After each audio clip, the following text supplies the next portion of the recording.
इससे पहले हमने देखा कि मैटलैब का इंट्रोडक्शन हमने पढ़ा। अब हम देखते हैं कि मैटलैब की जो मेन्यू बार है या जो मैटलैब का लेआउट है, जब हम उसको ओपन करते हैं तो उसके कौन कौन से कंपोनेंट है। देखिए मेन्यू बार है, टूल बार है, हेल्प है, करंट डायरेक्टरी है बता रहा है। ये मैटलैब 7 का है, 2009 का है, ठीक है।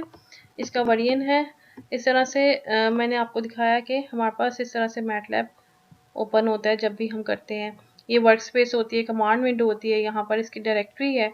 और अगर हमें डिटेल्स देखती हैं तो हम यहाँ से डिटेल्स देख सकते हैं, ठीक है। नेक्स्ट इसी के बारे में बताया हुआ है, करंट फोल्डर।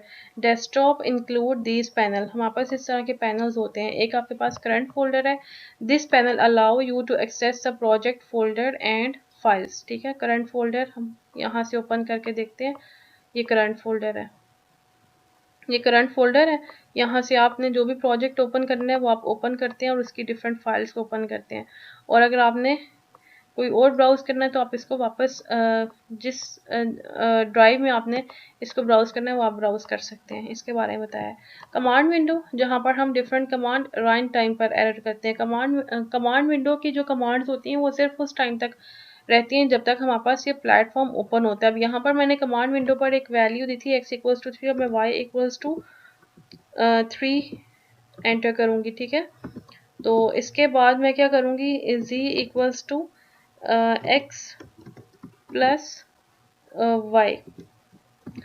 तो मेरे पास एक नया वेरिएबल, तो देखें यहाँ पर वर्क स्पेस में वेरिएबल्स आते जा रहे हैं जो हम रन टाइम पर करें। अब मैं अगर इस प्लेटफॉर्म को क्लोज करूंगी और दोबारा ओपन करूंगी तो कमांड विंडो की जो कमांड्स हैं वो खुद ही यहाँ से रेज हो जाएंगी। तो अगर हम एक दफ़ा अपना मैटलैब क्लोज कर देते हैं तो कमांड विंडो की सारी कमांड्स जो है वो रेज हो जाती हैं। तो अगर हम अपनी कमांड्स को मतलब यहीं पर मेंटेन रखना चाहते हैं तो हम एक स्क्रिप्ट क्रिएट करते हैं, नया मैटलैब का स्क्रिप्ट, ठीक है। इसको हम कहते हैं स्क्रिप्ट। यहाँ पर ये एडिटर आ गए, यहाँ पर आप अपनी जो कोड लिखना चाह रहे हैं वो आप यहाँ पर लिखते हैं। ऐसा कोड जो आप चाहते हैं कि सेव भी रहे, y=3 और z=x+y। तो ये अगर आप चाहते हैं कि आपके पास सेव भी रहे, फिर आप इसको सेव करेंगे अपनी फाइल को, लाइक Ctrl+S मैंने किया और मेरे पास वो कहेगा जहाँ पर आपने सेव करना है। फॉर एग्जांपल मैं नेम से सेव कर रही हूँ और इसको मैं डेस्कटॉप पर सेव करूँगी। अगर मैंने इसको डेस्कटॉप पर सेव किया और फिर मैं इसको रन करूँगी तो ये अब स्क्रिप्ट जो है वो मेरे पास सेव ही रहेगा। ए फाइल जो है वो a.m की एक्सटेंशन से सेव हो गई और ये मेरे पास आ गई, ठीक है। तो अगर मैं इसको एक दफ़ा क्लियर कर दूंगी तो इसकी जो वैल्यूज़ हैं वो ऑटोमेटिकली रेज हो जाएंगी। नेक्स्ट उन्होंने यही बताया हुआ कि a की वैल्यू हमने 2+2 की तो उसने वैल्यू रिटर्न कर दी a=4। अब मैं इसको अगर देखती हूँ तो आप यहाँ पर मैं कर रही हूँ x+2, तो उसने x+2 की वैल्यू यहाँ पर आंसर में सेव कर दिया। अगर मैं x+2 सिंपल एंटर करूँगी तो मुझे यहाँ पर रिटर्न कर देगा इसके, लाइक अगर मैंने सेमी कॉलन एंटर नहीं किया तो वो मुझे इसका आंसर ENS की फॉर्म में रिटर्न कर देगा 5। और अगर मैंने सेमी कॉलन एंटर कर दिया तो वो इसको सेव कर देगा यहाँ पर वर्क स्पेस में आंसर के नाम से, ठीक है। ये बताया हुआ है। नेक्स्ट इन्होंने यहाँ पर आप देख सकते हैं, workspace show all the variable created और इम्पोर्टेड फ्रॉम द फाइल। अगर आपने वेरिएबल किसी और फाइल से या किसी और वर्कस्पेस से इंपोर्ट किए हैं वो भी आपको डिस्प्ले करेगा वर्कस्पेस। और इसके अलावा अगर आपने कोई वेरिएबल खुद से बनाए हैं उनकी टाइप और उनकी मिनिमम और मैक्सिमम वैल्यू इस तरह से शो करता है, लाइक वेरिएबल का नेम, उसकी वैल्यू, उसकी क्लास, मिनिमम, मैक्सिमम, मीन, इस तरह से एक वर्कस्पेस में सारे वेरिएबल्स डिस्प्ले होते हैं। कमांड हिस्ट्री में क्या होता है कि आपके पास जितनी भी कमांड्स एंटर हुई हुई है कमांड लाइन पर वो सारी की सारी डिस्प्ले करेगा। ये इन्होंने कमांड हिस्ट्री का बताया हुआ है। अब देखिए यहाँ पर मेरे पास 2019 मैटलैब है, तो अगर यहाँ पर मैंने ये कमांड विंडो थी और यहाँ पर हमने स्क्रिप्ट लिखा, ये वर्क स्पेस है। और वर्क स्पेस में अगर कोई नया वेरिएबल आपने ऐड करना है तो आप नया वेरिएबल भी ऐड कर सकते हैं, ठीक है। इसी तरह से अगर आपने कोई वेरिएबल ओपन करना है तो वो हम ओपन कर सकते हैं, ठीक है। यहाँ पर वो वेरिएबल ओपन हो जाएगा। और फिर है वर्क स्पेस अगर क्लियर करनी है, ये क्लियर करनी है तो ये सारे के सारे वेरिएबल्स यहाँ से और फंक्शंस जितने भी हैं वो रिमूव हो जाएंगे, ठीक है। और अगर सेव करनी है वर्क स्पेस तो वो आप सेव कर सकते हैं। इंपोर्ट करना है डाटा यानी कि किसी और फाइल से अगर आपने इंपोर्ट करना है तो वो आप इंपोर्ट कर सकते हैं। अब हम देखते हैं कमांड क्लियर कमांड करेंगे तो ये सारी की सारी कमांड की जो विंडो है इसके ऊपर जितनी भी कमांड है वो रेज हो जाएंगी। अभी हमें देखनी है कमांड हिस्ट्री, तो हम कमांड हिस्ट्री को क्लियर कर देंगे। हाँ, देखिए यहाँ पर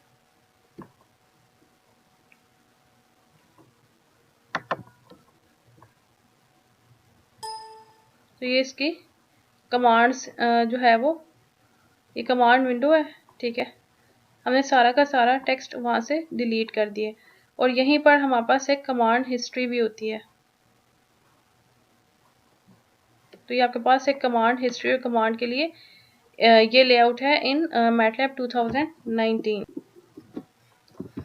यहाँ पर इन्होंने कमांड हिस्ट्री का बताया और इसके बाद इन्होंने क्लियर करने के बाद बताइए कि कमांड हिस्ट्री बिल्कुल ब्लैंक हो गई है, सिंपल एफ ऑफ एक्स आ रहा है जिस तरह यहाँ पर सिंपल एफ ऑफ एक्स आ रहा था। ठीक है, नेक्स्ट इन्होंने बताया कि आपने मैटलैब को किस तरह से यूज करना है। और मैटलैब अभी हमने जब ओपन किया था यहाँ पर तो हमारे पास बाय डिफॉल्ट कमांड विंडो आ रही होती है, इसके ऊपर हम रन टाइम पर कमांड एंटर करते हैं और जो हमने कोड लिखना होता है हम उसके लिए नया स्क्रिप्ट क्रिएट करते हैं। ठीक है, यहाँ से नया स्क्रिप्ट क्रिएट करेंगे तो हमारे पास एक नई फाइल बनेगी जिसके ऊपर हम फंक्शंस लिखते हैं या अपना कोई भी एडिशन या सब्ट्रैक्शन का प्रोग्राम लिखेंगे। कुछ डिफ़ॉल्ट कमांड्स लिखी हुई हैं। cd अगर हमने करंट डायरेक्टरी को चेंज करना है तो उसके लिए हम cd यूज़ करते हैं। clc clear the command window. अब हम clc क्या करते हैं, अपना जो भी प्रोग्राम लिखते हैं उसकी पहली कमांड clc लिखते हैं कि क्लियर कर दे वो कमांड स्क्रीन। ठीक है, क्लियर कर दे, पहले से कोई वेरिएबल है तो उसको वो क्लियर कर देगा। क्लियर ऑल क्या करता है, सारे के सारे वेरिएबल्स को रिमूव कर देगा वर्क स्पेस में से। तो यहाँ पर अभी वर्क स्पेस में कितने वेरिएबल हैं, क्लियर ऑल मैंने कर दिया, क्लियर ऑल। इसको अगर मैं एवेलुएट करना चाहूँ तो मैं एवेलुएट करूँगी तो देखें इसने सारे के सारे वेरिएबल्स को क्लियर कर दिया।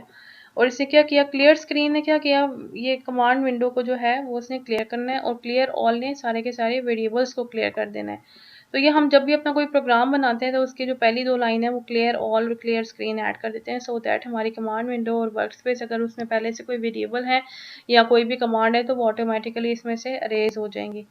ठीक है, इसके अलावा कॉपी फाइल के लिए हमने कमांड है कॉपी फाइल, डिलीट के लिए हम डिलीट यूज़ करते हैं, ये इसके फंक्शन है। Commonly use operator and special character, कुछ ऑपरेटर्स इसके अंदर यूज हो रहे हैं। प्लस के लिए प्लस यूज करते हैं, यहाँ पर इसका बताया हुआ कि ऑपरेटर को हमने किस तरह से यूज करना है। माइनस है, scalar and matrix operator, multiplication operator के लिए ये यूज करेंगे। Scalar and matrix exponential operator, exponential के लिए हम ये सिंबल्स यूज करेंगे। तो इस टेबल में बताए हुए हैं कि हमने जो भी मैथमेटिकल सिंबल्स हैं या किस तरह से हमने उनको यूज करना है या उसका सिंटैक्स क्या होगा इन मैटलैब।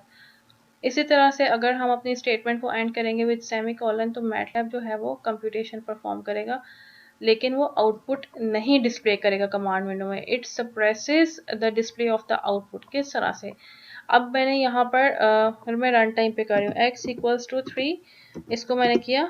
अब उसने x इक्वल्स टू 3 जो है वो वर्क स्पेस में सेव कर दिया है। ठीक है, तो अब हम अगर मैं क्या करूँगी, x इक्वल्स टू 3 और मैं सेमी कॉलन एंटर नहीं कर रही। अगर सेमी कॉलन नहीं एंटर करूँगी तो यहाँ पर मैं देखें इसके आंसर उसने खुद ही रिटर्न करना है तो इसका आंसर वो रिटर्न करेगा, साथ साथ यहाँ पर भी सेव करेगा और साथ रिटर्न भी करेगा। अब मैं y इक्वल्स टू 5 कर रही हूँ और सेमी कॉलन मैंने एंटर नहीं किया तो क्या करेगा, आपको यहाँ पर y इक्वल्स टू 5 आंसर भी रिटर्न करेगा और साथ में वर्क स्पेस में भी सेव करेगा। यही पॉइंट यहाँ पर लिखा हुआ है। If you and a statement with semi colon MATLAB computation perform करेगा लेकिन आउटपुट डिस्प्ले नहीं करेगा, लेकिन अगर आप सेमी कॉलन हटा देंगे तो वो आपका आउटपुट भी display. Special variable and constant, कुछ वेरिएबल्स हैं ans जैसे मोस्ट रीसेंट आंसर आपको रिटर्न करता है। यहाँ पर जब मैंने एंटर करूँगी मैं z equals to x plus Y और मैंने सेमी कॉलन एंटर नहीं किया तो इसने आपको z में रिटर्न करेगा। लेकिन अगर मैं सिंपली करूँगी z प्लस एक्स और इसको मैंने किसी भी वेरिएबल में सेव नहीं किया तो उसको इसने आंसर में सेव कर देगा। z+x हमें एक आंसर रिटर्न कर रहा है और उस आंसर को मैंने किसी भी वेरिएबल में सेव नहीं किया, तो इसने मुझे एक खुद से एक वेरिएबल बनाया रन टाइम पे आंसर के नाम से, और उसमें उसने 11 वैल्यू सेव कर दी है। इससे के ऊपर जब मैंने इसको इम्प्लीमेंट किया था x+y को मैंने सेव किया था एक नए वेरिएबल में z में, तो उसने z में वैल्यू पास की थी। ठीक है, यही बात इन्होंने बताई है। इसी तरह से accuracy of floating point precision के लिए आप ये यूज़ करते हैं इमेजिनरी यूनिट, मतलब -1 के लिए हम -1 के जो हम अंडर रूट आयोटा जो हम यूज़ करते थे इमेजिनरी यूनिट, उसको आई जैसे हम रिप्लेस करते हैं। इन्फिनिटी के लिए आप INF लिखते हैं, अनडिफाइंड न्यूमेरिकल रिजल्ट। अगर हमारे पास कोई अनडिफाइंड रिजल्ट आ रहा है तो उसके लिए वो NaN आपको रिटर्न करेगा। पाई के लिए हम PI लिखते हैं। ठीक है, वेरिएबल को नेम करने के लिए कुछ स्टेप्स हैं। Naming variable, variable name consist of a letter, एक लेटर होना चाहिए followed by a number of letters, digits और अंडरस्कोर। लेटर से स्टार्ट होना चाहिए। मैटलैब जो है वो केस सेंसिटिव है। Variable name can be any of length, however MATLAB use only first n character where n is given by function name length max. ठीक है, वेरिएबल का नेम हम किसी भी लेंथ का रख सकते हैं, लेकिन मैटलैब जो है वो यूज़ करते हैं यूजुअली जो आप कॉमन है कि वो फर्स्ट n करेक्टर्स को पिक करेगा और n जो है वो आपके फंक्शन का नेम होगा। सेविंग योर वर्क, वर्क को हम सेव करते हैं और मैटलैब की एक्सटेंशन है .m फाइल। ठीक है, the save command is use for saving all the variable in the work space as a file with .mat extension. हमारे पास एक्सटेंशन इसकी .mat है अगर हमने कमांड को सेव करना है। ठीक है, इसी तरह से हम फाइल को भी सेव कर सकते हैं और दोबारा लोड भी कर सकते हैं। फाइल को सेव करने के लिए .m की कमांड है। अगर हमने वर्क स्पेस को सेव करना है, अब जैसे यहाँ पर मेरे पास ये वर्क स्पेस बनी थी, अगर मैंने इसको सेव करना है तो मेरे पास ऑप्शन आती है क्लियर वर्क स्पेस की, इसी तरह सेव वर्क स्पेस की भी। Ctrl+S से भी हम सेव कर सकते हैं। सेव करने के लिए ये मेरे पास मैट फाइल में सेव करेगा। ठीक है, तो ये इसका तरीका है सेव करने का। इसके अलावा हम अगर फाइल को सेव करेंगे तो वो .m की एक्सटेंशन आप देख सकते हैं यहाँ पर एक फाइल बनी हुई है a.m के नेम से। अब यहाँ पर इसी तरह से एग्जांपल हुई है 3+3 हमने किया तो इसका आंसर उसे रिटर्न किया। ये कमांड विंडो के ऊपर कमांड्स रन हो रही हैं। अब अगर आप देखें तो यहाँ पर ये कमांड विंडो और ये हमारे पास स्क्रिप्ट है। ठीक है, और ये वर्क स्पेस है। तो ये वाली जो अभी आपके पास मैनुअल में एग्जांपल है, ये सारी की सारी कमांड विंडो पर रन हो रही है। आप यहाँ पर इसको रन करके देखेंगे इसके जो आंसर है। अब साइन हमने कंप्यूट किया π/2, तो इसने क्या रिटर्न किया, साइन π/2 मतलब पाई होता है 90/2, तो 1 होते थे, तो इसने आंसर आपको 1 रिटर्न किया। कमांड हिस्ट्री आप देख सकते हैं और इसके साथ में वर्क स्पेस में सारी वैल्यू सेव हो रही हैं। अगली एग्जांपल में इसने क्या किया है कि सिंपली इन दो नंबर्स का एडिशन किया है। इसको भी आप इंप्लीमेंट करेंगे कहाँ पर, ये कमांड विंडो में कमांड्स एंटर करते जाएंगे और इसको रन करेंगे, वर्क स्पेस में वैल्यू सेव होती जाएंगी। ठीक है, सिंपल न्यूमेरिक कंप्यूटेशन है। इसके अलावा हम इसके अलावा कॉम्प्लेक्स भी कर सकते हैं। Every variable is an array और मैट्रिक्स। हमारे पास जब मैटलैब में हम जो भी वेरिएबल सेव करते हैं वो मैट्रिक्स की फॉर्म में सेव होता है, और जो कंप्यूटेशंस भी होती हैं वो मैट्रिक्स की ही फॉर्म में होती हैं। तो सिंगल रो सिंगल मैट्रिक्स हो सकता है, सिंगल रो सिंगल कॉलम वाला। अगर हमारे पास एक ही वैल्यू है, अगर दो है तो हम इसको 2 रो में सेव कर सकते हैं। तो इस तरह से एक वेरिएबल सेव होता है। ये किस तरह से हमारे पास आया है, मैं इसको आपको ओपन करके दिखाती हूँ। वर्क स्पेस में मेरे पास टेक्स्ट था ना, तो मैंने इसके ऊपर डबल क्लिक करूँगी तो ये इस तरह से आएगा। ये 1x1 की एक मैट्रिक्स है और इसकी टाइप डबल है और वैल्यू इसमें 3 है। तो ये 1x1, ये लाइक ये फर्स्ट वाला कॉलम है, ये फर्स्ट वाली रो है, और ये 1x1 की एक मैट्रिक्स बनी है, टाइप इसकी डबल है और वैल्यू है इसकी 3। यही चीज़ आपके मैनुअल में इन्होंने बताई हुई है। ये x है, 1x1 की एक मैट्रिक्स है, डबल है और इसकी वैल्यू 3 है। ठीक है, इस तरह से हम करते हैं। इन above example it create 1 by 1 matrix and x store value 3 in its element. 3 इसका एक एलिमेंट है। ये फिर इन्होंने अगले वाले मैट्रिक्स को ओपन करके बताया, स्क्वायर रूट कंप्यूट किया हुआ है, x equals to square root 25। इसको हम इम्प्लीमेंट करके देख लेते हैं। x equals to square root 25, तो 5 आएगा आपके पास आंसर। ठीक है, x में 5 है। हम दोबारा फिर हम क्लिक करेंगे तो ये देखिए इसकी वैल्यू अपडेट हो गई टू 5। इसको हम क्लोज भी कर सकते हैं, इस तरह से क्लोज किया, वापस स्क्रिप्ट पर आ गया। नेक्स्ट इन्होंने बताया हुआ है in this example x is to find square root of 25, it create 1 by 1 matrix and x जो है वो स्टोर करेगा वेरिएबल। देखिए वेरिएबल जब हम अपने स्क्रिप्ट में ऐड करेंगे उसके बाद हम उसको यूज़ कर सकते हैं, ठीक है। वेरिएबल की वैल्यू हम उसको असाइन करते हैं, फिर हम उसके बाद उसको यूज़ करेंगे। और अगर हम वेरिएबल का नाम स्पेसिफाई नहीं करेंगे तो बाय डिफ़ॉल्ट उसको सेट कर लेगा ANS, ठीक है, खुद से सेट करेगा, ये डिफ़ॉल्ट है। Short answer to store the result of your calculation. अब इन्होंने यहाँ पर स्क्वायर रूट 75 लिया है, आंसर इसका रिटर्न किया। अब हमने स्क्वायर रूट को सेव नहीं किया था तो इसलिए इसका उसने आंसर में रिटर्न कर दिया। इसी तरह अगर हम स्क्वायर रूट को सेव कर लें, अब यहाँ पर अगर हमने x equals to square root किया था तो इसने x को रिटर्न किया था। अगर मैं जस्ट इसको स्क्वायर रूट कर दूँ 25 तो ये मेरे पास आंसर में सेव कर लेगा, ठीक है। और इसके बाद हम आंसर के थ्रू कंप्यूटेशन कर सकते हैं। इन्होंने क्या किया हुआ है 2018 डिवाइडेड बाय आंसर, तो हम क्या करेंगे यहाँ पर आंसर डिवाइडेड बाय 5, तो ये हमें 1 रिटर्न कर देगा, ठीक है। ये भी हम इस तरह से भी इसको इम्प्लीमेंट कर सकते हैं। नेक्स्ट एग्जांपल में वो बता रहे हैं कि आपने इस तरह से एडिशन की है, x की वैल्यू 3 है, y की वैल्यू 15 है, इन दोनों को ऐड किया और उसने जो रिटर्न किया वो हमने आंसर में लिख दिया। तो हमने डिफरेंट असाइनमेंट किए हैं, वेरिएबल्स क्रिएट करना देखा है इन सारे एग्जांपल्स में, और वर्क स्पेस में हम किस तरह से वेरिएबल को एक्सप्लोर करते हैं, और वेरिएबल 1 क्रॉस 1 की एक मैट्रिक्स होती है, उस मैट्रिक्स को हम किस